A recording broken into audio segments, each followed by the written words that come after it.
Walang nanonood sa'yo? Walang nag-share ng mga post mo? Konti lang ang viewers mo sa tuwing nagde-live ka? Hindi ka sinusuportahan ng mga kamag-anak mo? Kaibigan mo? Kakilala mo? Kapitbahay mo? Pinagtatawanan ka dahil sa pagre-reels mo? Pinagtatawanan ka dahil sa paggawa mo ng mga content? Ito ang tatandaan mo. Huwag kang huminto. Huwag kang susuko. Huwag kang papaapekto sa sasabihin ng ibang tao tungkol sa'yo.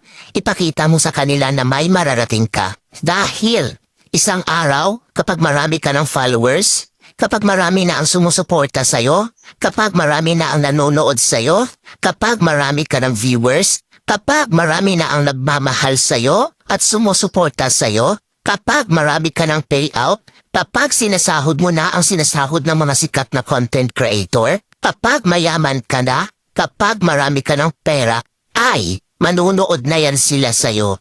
Sila na ang kusang lalap